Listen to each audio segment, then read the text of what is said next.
పల్లె రోడ్లు బేష్ కొత్త రోడ్లతో సంక్రాంతికి సరికొత్త కళ. 80% పైగా పూర్తయిన పనులు.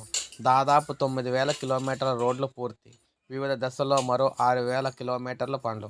19,000 కిలోమీటర్ల రోడ్లను ఆధునీకరించే లక్ష్యం. 6 నెలల్లోనే మారిన రోడ్లు. పల్లె ప్రజలు ప్రశంసలు. గ్రామీణ రోడ్లపై కూటమి ప్రభుత్వం ఫోకస్. రానున్న 5 ఏళ్లలో 43,000 కోట్లతో రోడ్లు అభివృద్ధి అన్నమాట. సో మొత్తంగా చూసుకున్నట్లయితే రాబోయే 5 సంవత్సరాలు అంటే రాష్ట్ర ప్రభుత్వం ఉన్నప్పుడు 5 సంవత్సరాల్లో 43,000 కోట్లతో రోడ్లు అభివృద్ధి చేయాలని చెప్పేసి భావిస్తూ ఉన్నారు. ఇందులో వేగంగా రాష్ట్ర వ్యాప్తంగా 14,000 కిలోమీటర్లకు పైగా రోడ్లను ప్యాచ్ వర్క్లు అయితే పూర్తి చేశారనమాట.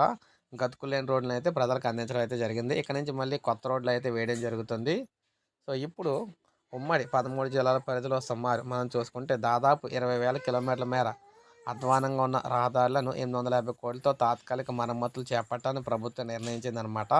ఈ దిశగా గత ఏడాది అక్టోబర్లో ప్రారంభించారు. ఇప్పటి వరకు దాదాపు 14,000 కిలోమీటర్ల వరకు పూర్తి చేశారు. ఇంకా 5,000 కిలోమీటర్లు అయితే ఉన్నాయి. ఆ తర్వాత ఇవన్నీ పూర్తయిన తర్వాత అప్పుడు రోడ్లను ఇక్కడ ఆర్డర్ ప్రకారం కొత్త రోడ్లు అయితే వేయడం అయితే జరుగుతుందన్నమాట. సో 43,000 కోట్లతో కొత్త రోడ్లు అయితే వేయబోతున్నారు ఏపీలోని. సో ఇది మనకు అప్డేట్. ఒక లైక్ చేయండి, సబ్స్క్రైబ్ చేసుకోండి, మన ఛానల్ సబ్స్క్రైబ్ చేసుకోండి.